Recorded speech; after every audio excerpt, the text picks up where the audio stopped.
उपवास असला की नेहमीचे तेच उपवासाचे पदार्थ खाऊ वाटत नाहीत, म्हणून आपण आज नवरात्री स्पेशल उपवासाचे आप्पे करणार आहोत। त्यासाठी गॅसवर पॅन ठेवायचा, त्यामध्ये 1 वाटी भगर, अर्धी वाटी साबुदाणा टाकून मिडियम गॅसवर भाजून घ्यायचा। अशा प्रकारे भगर आणि साबुदाणा भाजला की काय करायचं, गॅस बंद करायचा, भगर साबुदाणा थंड करायचा, नंतर मिक्सरच्या भांड्यात टाकून मिक्सरला बारीक असं पीठ करून घ्यायचं। पीठ करून झालं की यामध्ये दही घालायचं, पाणी घालायचं, पुन्हा मिक्सरला बारीक करून घ्यायचं आणि एका भांड्यात काढून घ्यायचं। 2 मिनिटं चांगलं फेटून घ्यायचं। नंतर यामध्ये 2 चमचे भाजलेल्या शेंगदाण्याचा कूट, बारीक कट केलेली हिरवी मिरची, 1 कच्चा बटाटा किसलेला, चवीप्रमाणे मीठ, थोडासा खाण्याचा सोडा टाकायचा आणि चांगलं मिक्स करून घ्यायचं।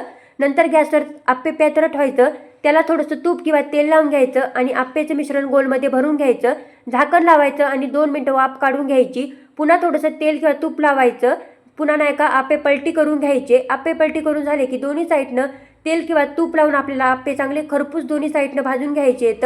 तर तयार आहेत आपले नवरात्री स्पेशल उपवासाचे जाळीदार आणि पौष्टिक असे आप्पे। तुम्ही पण या नवरात्रीच्या उपवासामध्ये नक्की करून बघा, खूप मस्त होतात। व्हिडिओ आवडल्यास एक लाईक, चॅनलला सबस्क्राईब करायला विसरू नका।